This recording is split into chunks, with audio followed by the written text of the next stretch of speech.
Even though you guys have seen me in many countries across the world, many that are dangerous, my mom actually begged me not to do this video, but I'm the rebellious son and I don't listen. Now, the reason why is a lot of country Jamaicans or Jamaicans that left here while it was very dangerous have a sort of prejudice towards the country and believe that everywhere is dangerous. Forget that. Let's go have some fun.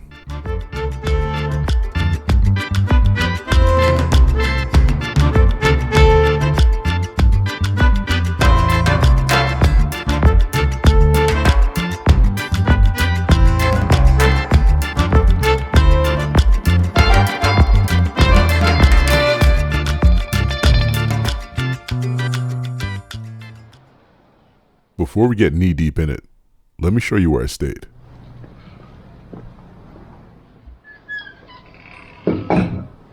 For this little room outside of the National Stadium, I paid $55 US. This is their most basic budget room. However, you can elect to have a junior suite if you'd like. But still, this one has all the modern amenities, AC, cable, and a strong Wi-Fi. Some of you may be curious what my connection is to Jamaica, and my connection is that my parents are actually from Jamaica, both parents, and I consider myself Jamaican American, and I grew up in a very Caribbean neighborhood, East Flatbush. My dad is from just over those hills there, and my mom is from 2 hours that direction. Jamaicans are probably the proudest in the Caribbean, so much so that's probably a little annoying to other Caribbean people who are not Jamaican. Within that, Jamaicans are probably the proudest of their athletes.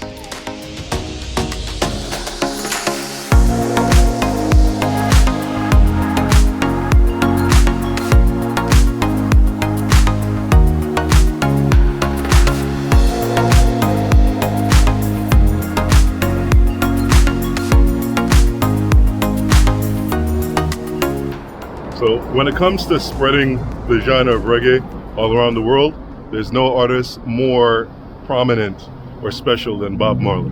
Let's go check it out.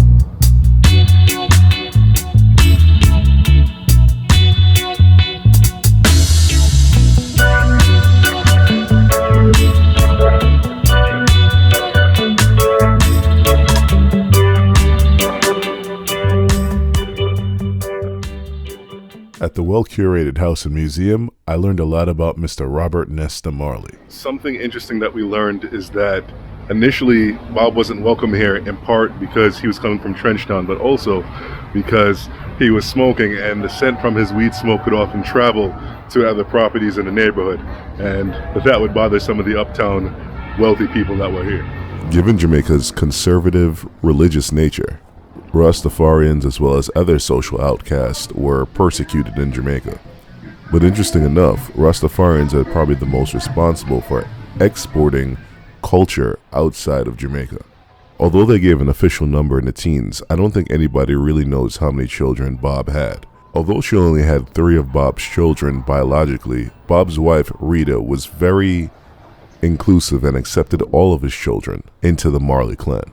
And of his children, probably the most popular is Damien Jr. Gong Marley, who was born, of course, outside of the marriage.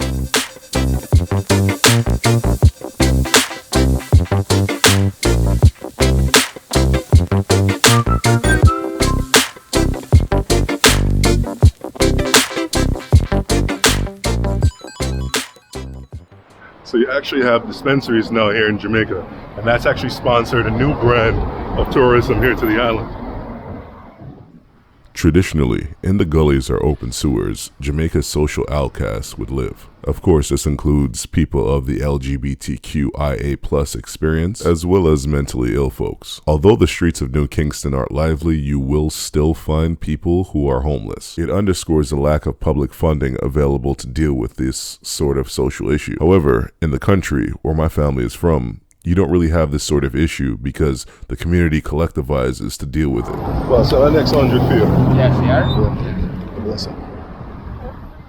So, it doesn't matter how I speak Patois, if I speak Patois or not, they know that I'm not from here by the way that I'm dressed.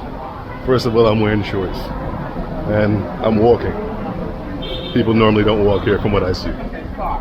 And people don't walk because the non-mountainous regions of Jamaica are intensely hot.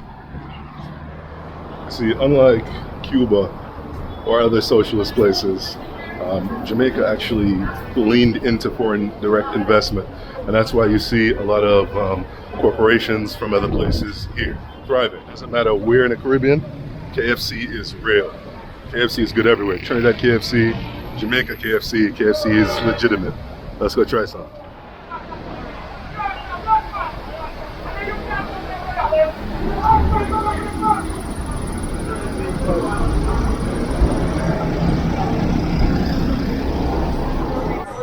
I waited 45 minutes. I literally almost abandoned this part of the video.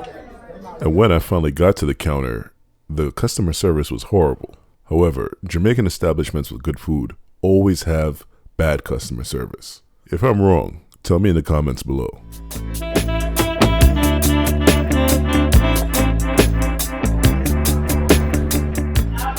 Anyone who has KFC in Jamaica will tell you that the KFC here is different.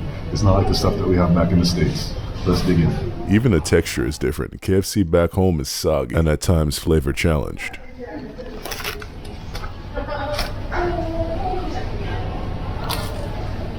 Big flavor.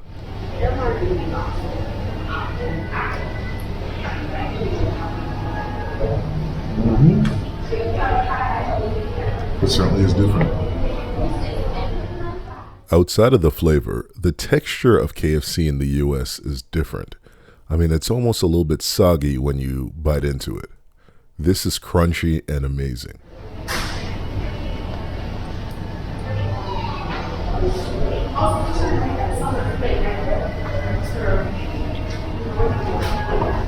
The flavor's good on it.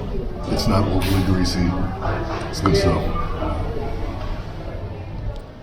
New rule, it's not a Jamaican video unless overproof white rum shows up.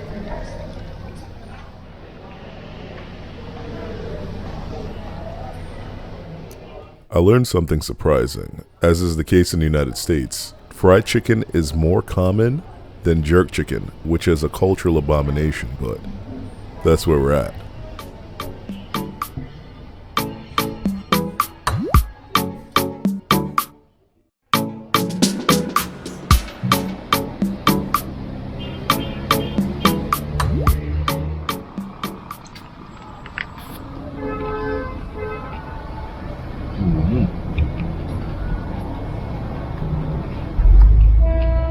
Jamaica and Cuba spatially are not that far away from each other, but the difference in food is vast. I mean, when I was in Cuba, I was able to get similar dishes to what I'm used to getting in Miami, in New York, but the quality was just terrible. Here in Jamaica, the food is fresh, it's well seasoned. I'm in love right now. Although jerk chicken may be on the decline in terms of availability, something that is still readily available are patties. No matter where you are in the Caribbean, you can get some version of the patty. So as you know, or as you should know, beef patties are patties in general, are one of the most important and cultural snacks here in Jamaica. And there's a little bit of a divide. You have juicy on one end, or people that like juicy, and then there are people who like tasty. I'm loyal in the juicy category. Love juicy. And in true country versus Kingston style, my friend said that only country people like juicy. Of course, she's from town and she doesn't know any better. Well, thank you so much for watching this video. I'll catch you in the next one. I ain't gonna take a shower.